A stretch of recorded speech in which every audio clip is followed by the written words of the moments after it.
Good morning बच्चों। ये आपका other sources of agriculture credit का सेकेंड लेक्चर है और टोटल 51 हमारा पार्ट है। आज जो है हम लोग जो डिस्कस करने जा रहे हैं that is the NABARD, national bank for agriculture and rural development, establish in 1982।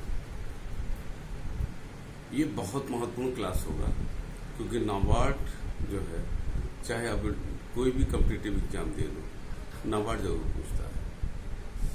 देखो, हमारे इंडिया का जो सबसे बड़ा इकोनॉमिक जो अथॉरिटी है वो तो आता है रिजर्व बैंक। रिजर्व बैंक जो है एग्रीकल्चर रूरल डेवलपमेंट के लिए अपने और अदर फाइनेंशियल इंस्टीट्यूशन के बीच में एक जो क्रिएशन हुआ है that is a NABARD. NABARD is the apex body regarding which deal with the agriculture and rural development.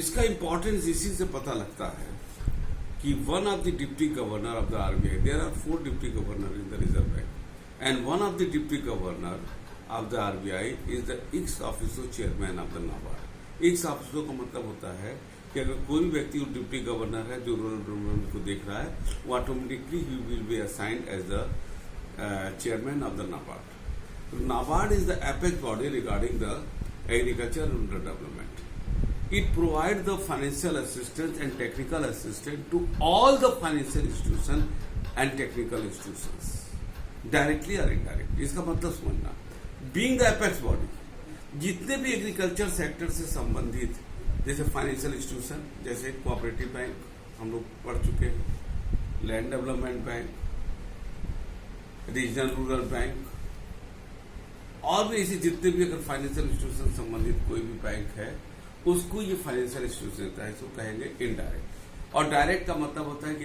कोई रूरल डेवलपमेंट पर कोई काम कर रहा है तो डायरेक्ट नाबार्ड से पैसा ले सकता है।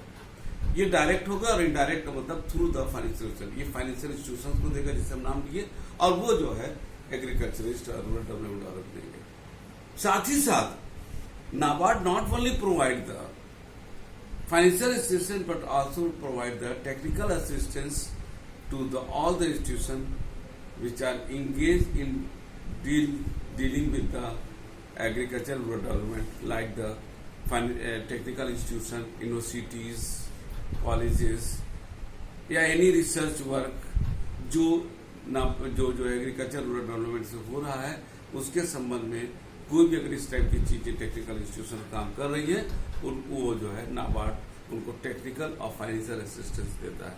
जैसे एक एग्जांपल हम दे सकते हैं कि मान लीजिए बरेली में है आपका पंत नगर एग्रीकल्चर यूनिवर्सिटी।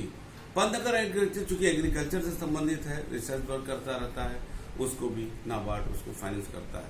तो नाबार्ड इज द जो है एपेक्स बॉडी, अगर कहा जाए आरबीआई से कम और अदर फाइनेंशियल इंस्टीट्यूशन जो है उसके ऊपर एक लिंक है। माने कि सारे financial institution which are working in India may get their financial institution from the NABARD, not directly from the RBI, they will get from the NABARD. तो नाबार्ड बीइंग दैट, हमने फिर से बोला डायरेक्ट और इनडायरेक्ट। डायरेक्ट हमने बता दिया कि कोई भी एनी पर्सन या इंस्टीट्यूशन डायरेक्टली नाबार्ड से पैसा और टेक्निकल ले सकता है, और indirect through the financial institutions, ठीक है ना। तो नाबार्ड का एक बहुत ही इंपॉर्टेंट है, ये मान के चलिए आपका ये क्वेश्चन नाबार्ड और आईडीबीआई, जैसे नाबार्ड है बस इंडस्ट्रियल सेक्टर में आईडीबीआई है, जिसको हम लोग जब इंडस्ट्रियल फाइनेंस आएगा तो उसमें हम लोग पढ़ेंगे। ये दो बहुत महत्वपूर्ण चीजें जो हर साल अल्टरनेट ईयर कभी कभी दोनों एक साथ आ जाता है। ये मान के चलिए कि पेपर में 100% आपका आईडीबीआई और नाबार्ड में से एक आना ही आना है। हो सकता है कि दोनों आ जाए, लेकिन और करके, ठीक है। तो ये आपका नाबार्ड हो गया। कुछ मुख्य बातें हम आते हैं। इसका जो है हेडक्वार्टर मुंबई में है, और जो है इसमें फंक्शन में अगर आते हैं, it act the agency for planning development and operational matter and policy relating to the credit of agriculture. ये एग्रीकल्चर के लिए प्लानिंग बनाना, उनके विकास के लिए, ये सारी चीजों को जो है ये करता है। provide training, research, consultancy relating to the credit for rural and agriculture development, Third, it supervises the working and functioning of the cooperative sector through its agriculture development. Fourth, it refinances the short, medium and long-term basis cooperative and regional rural banks, जो उनको भी करता है ये. It provide long-term loan up to 20 years to state government. अब देखिए आ गया, state government को भी ये लोन देता है एग्रीकल्चर रूरल डेवलपमेंट पर for helping the cooperative society. Six, it can grant long-term loan to an agency approved by the government. कोई भी गवर्नमेंट ऑफ इंडिया की एजेंसी जो एग्रीकल्चर रूरल डेवलपमेंट में काम कर रहा है उसको भी ये लोन देता है. 7, it maintain the relation between the cottage and small scale rural industries. अब कहोगे इंडस्ट्रीज कैसे आ गया? स्मॉल स्केल रूरल इंडस्ट्रीज जो एग्रीकल्चर के संबंध में जो काम करते हैं, माने एग्रीकल्चर का इनपुट लेते हैं और उससे उसको करते हैं, क्योंकि गांव के विकास से संबंधित जो कॉटेज इंडस्ट्रीज है उनको वो ये उसको फाइनेंस और टेक्निकल एडवाइस देता है. 8वां है, it help in the arranging fund for research and development of the agriculture and rural sector. ठीक है ना.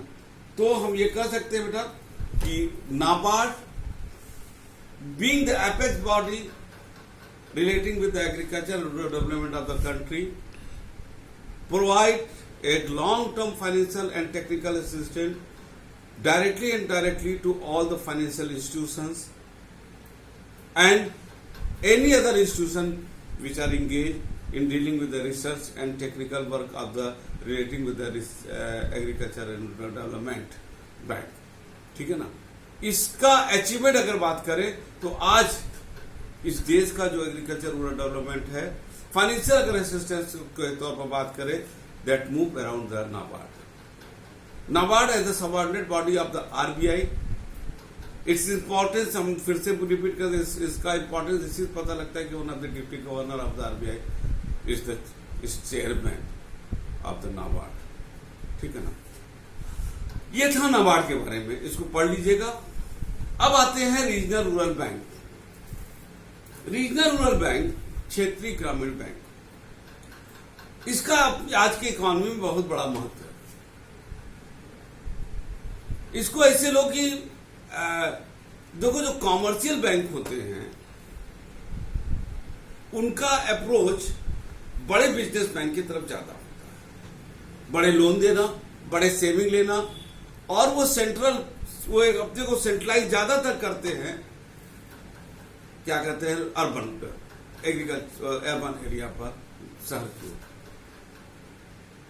वो गांव की तरफ नहीं जाते क्योंकि गांव में उतना सेविंग नहीं रहेगा, उतना आपका जो है उतना ऐसा लोन भी नहीं, वहां पर बड़ा लोन भी नहीं लोग लेंगे. और जो इसमें जो कर्मचारी काम करते हैं बैंकों में, कॉमर्शियल बैंक, वो दूर दराज से लोगों के यहाँ से भी आते हैं, जबकि एग्रीकल्चर के लोग अपने को कंफर्ट महसूस करते हैं जो उनके एरिया के लोग. तो due to the so many problems, commercial bank prove ineffective for regarding the rural development bank, rural development. So considering all this fact, in 1974 the government established a committee headed by the Mr. M. Narasimham, the then ex RBI governor. उनके नेतृत्व में committee बना जिसने इसको कहा कि हमारे गांव के विकास के लिए क्या करना चाहिए. कॉमर्शियल बैंक बहुत इफेक्टिव नहीं है. उस दशा में इन्होंने ही एडवाइस दिया कि commercial bank is prove total ineffective regarding the agriculture and rural development due to its approach and attitudinal problem. तो उन्होंने कहा कि गांव में जो है आप जो है एक ऐसा बैंक एस्टेब्लिश कीजिए जो पॉइंट नंबर 1, जो लोगों को छोटे छोटे सेविंग के लिए प्रोत्साहित करे, क्योंकि गांव 67% एक अच्छी खासी आबादी वहां पर निवास करती है, वहां का सेविंग महत्व रखता है. छोटे छोटे सेविंग लो और छोटे छोटे लोन 1000-2000 हैंडीक्राफ्ट के लिए, कॉटेज इंडस्ट्रीज के लिए वो लोन दे. और हर गांव में एक छोटा सा ग्राम जो बैंक स्टैब्लिश कर दिया जाए ताकि लोगों के दरवाजे पर बैंक एट जो प्रोग्राम के तहत वहां पर बैंक उनके पास पहुंच जाए. इसके तहत 1975 में क्षेत्रीय ग्रामीण बैंकों की स्थापना की गई. कुल पहले 5 ग्रामीण बैंकों की स्थापना, क्षेत्रीय ग्रामीण बैंकों की स्थापना की गई. उसमें से एक गोरखपुर भी था उस 5 में पहला ग्रामीण बैंक. इसके स्थापना के लक्ष्य ये रखा गया कि कोई भी बैंक, नेशनलाइज बैंक, इसका स्पॉन्सर्ड बैंक हो सकता है। अब आता है कि what is the sponsored bank. Sponsored bank उसको कहेंगे जो उस डिस्ट्रिक्ट का लीड बैंक हो। अब फिर क्वेश्चन होता है what is the lead bank. अब लीड बैंक हल्का डिफाइन कर दे। लीड बैंक वो बैंक होता है जिसका उस जिले में सबसे ज्यादा डिपॉजिट रेशियो हो, सबसे ज्यादा लोग उसके क्या डिपॉजिट करते हो, सबसे ज्यादा लोन उसने दिया और सबसे ज्यादा उसको ब्रांच हो। उस बैंक को उस डिस्ट्रिक्ट का लीड बैंक घोषित कर दिया जाता है। और being the lead bank, the main function of the lead bank is to coordinate with the commercial bank on behalf of the commercial bank with the state authorities. जैसे DMO हमसे उसको coordinate करना, क्योंकि so many programs are run by the state government, but without assistance of the commercial bank that cannot be fruitful. तो lead bank जो होता है वो एक लिंक स्टैब्लिश करता है between the state government and the commercial bank. So that lead bank will become the sponsored bank, and maximum share of the maximum share of the Gramin bank will be held by these lead bank. Apart from the lead bank, state government, NABARD will also share its the share capital. ठीक है ना।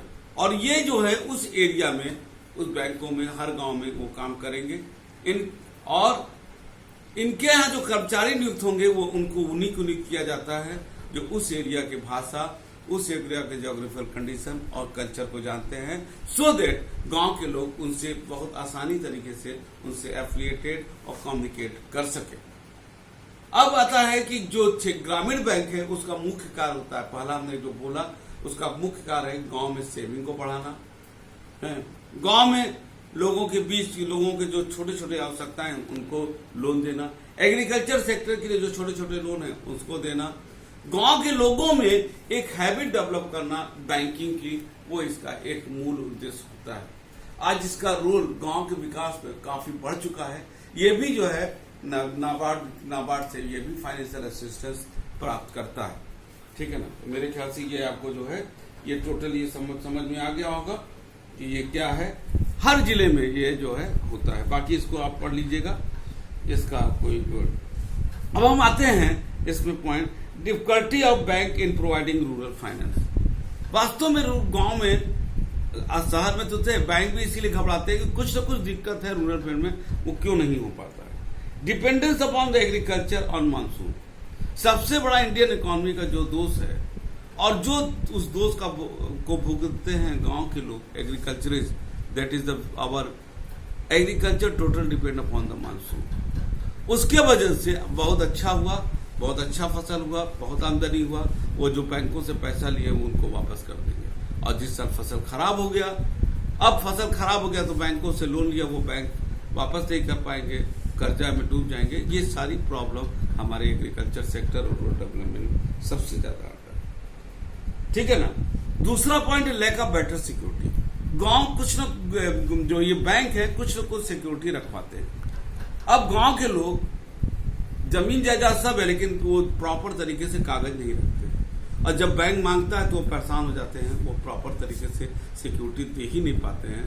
ये सबसे बड़ा होता है कि उनको लोन, ये तमाम योजनाएं होते हुए भी उनको लोन नहीं मिल पाता है। थर्ड है अनप्रोडक्टिव लोन। गांव में ज्यादातर लोग अनप्रोडक्टिव पर्पज से लेते हैं, इसीलिए साहूकार महाजन का ज्यादा वहां पर रोल हो जाता है। बैंक तो अनप्रोडक्टिव नहीं देगा। अब उनको जो है शादी ब्याह के लिए लोन चाहिए, उनको जो है क्या कहते हैं श्राद्ध के लिए लोन चाहिए, ये बैंक नहीं देगा। तो हमारी जो एग्रीकल्चर, चूंकि गांव में एक धार्मिक कट्टरवादी, धार्मिक अंधविश्वासी सब ज्यादा है, वो इन चीजों पर जो है वो ज्यादा विश्वास करते हैं, और इसलिए वो साहूकार महाजन में के चंगुल में पड़ जाते हैं, क्योंकि वो अनप्रोडक्टिव देते हैं। जबकि चाहे ग्रामीण बैंक हो, रूरल डेवलपमेंट बैंक हो, चाहे आपका कोई बैंक हो, these bank never be provide such type of loan. So this is the sheer wastage of the national resources, and for that person उसको ये जो है कहीं न कहीं नुकसान, पॉवर्टी की ओर ढकेलता है। दूसरा है एग्रीकल्चर लोन। यहां पर दिया है, Indian farmer gets loan in heritage, he takes birth in डेब्ट। पिताजी उधार लिए, दादाजी उधार लिए, पिताजी चुका रहे हैं, पिताजी लिए तो बेटा चुका रहे, ये मुद्दत से चला आ रहा है और चल। He does not have any means to pay it, thus bank hesitate to providing loan to the farmer. नहीं देता। Non enforcement of the crop insurance scheme. अब तो खैर इस पर काफी काम हो चुका है कि गांव में एक फसल बीमा गांव का लोगों का कराती है सरकार, जिसके तहत उनको मिनिमम में कितना होता है कि इनका नुकसान हो जाएगा तो हम देंगे। लेकिन शायद एक योजना जरूर है, लेकिन गांव में अच्छी तरीके से नहीं हो पा रहा है, क्योंकि वैल्यूएशन ऑफ द क्रॉप और जो नुकसान हुआ है उस, और न तो कोई डेटा वो दे पाते न कोई कागज दे पाते हैं। गवर्नमेंट ने इसको स्टार्ट कर दिया, इस पर दिया जरूर, लेकिन गवर्नमेंट ने स्टार्ट कर दिया है कि एक इंश्योरेंस प्लान कि ताकि अगर किसी कारण उनका फसल नुकसान हो जाए तो इंश्योरेंस कंपनी उनको पैसा दे देगा। और छठा है lack of agriculture related data. हमारे यहाँ जो एग्रीकल्चर, जो कि गाँव के लोग सही तरीके से डेटा नहीं देते हैं, वो अपने मंसीबे ने एज भी बताना होगा तो कहेंगे हम 50 के हैं, तो करो कहेंगे हम 60 के हैं। ये जब उनको एज नहीं पता होता तो वो एग्रीकल्चर से डेटा, और जब डेटा नहीं सही मिलेगा तो हम उसका प्रॉपर प्लानिंग नहीं बना पाएंगे। इसके साथ ये लेक्चर, ये चैप्टर का हमारा ये लास्ट लेक्चर ही खत्म होता, दूसरा लेक्चर था। तो बेटा हम लोगों ने इसमें देखा कि जो जिसमें हम लोगों ने पढ़ा विशेष रूप से नाबार्ड और regional rural development bank, NABARD being the express body, regional rural development जो गांव के स्तर पर काम करता है, और छोटे छोटे हमने और डिस्कस किया टकावी और निधि और तमाम ये सारी चीजें, और पिछले में कोऑपरेटिव बैंक हम डिस्कस कर चुके। ये सारे संस्थाएं, लेकिन सबका गार्जियन, सबका बड़ा भाई है, गार्जियन है। गार्जियन तो आरबीआई है, लेकिन बड़ा भाई होता है जैसे जिसको नाबार्ड करते हैं। इस सारे रूरल डेवलपमेंट बैंक में काम करते हैं, ठीक है ना। आगे की क्लास में जो हमारा नेक्स्ट होगा लैंड डेवलपमेंट बैंक, ये एग्रीकल्चर फाइनेंस से संबंधित लास्ट चैप्टर होगा। हाँ, वो बता दें वो कई लेक्चर में जाएगा क्योंकि वो बड़ा चैप्टर है। क्योंकि बाकी अब तक जितने भी हम लोगों ने एग्रीकल्चर फाइनेंस से संबंधित जो फाइनेंशियल इंस्टीट्यूशन के बारे में पढ़ा, वो short term purpose working capital के लिए होते हैं, लेकिन land development bank for long term purpose देता है। उस कैसे देता है, क्या देता है, हम लोग अगले क्लास में हम लोग इसको पढ़ेंगे। और हमारे हिसाब से ये आज की क्लास ओवर होता है। हाँ, आप लोग ये सैटरडे है, सैटरडे को आप शाम को जो है हमारा जो भी कॉलेज की तरफ से आता है उसमें आपको जो न समझ में आए उसको जरूर पूछिएगा, ठीक है ना। और उसके बाद जो है तब हम उसको बता देंगे अगर कोई कंफ्यूजन होगा।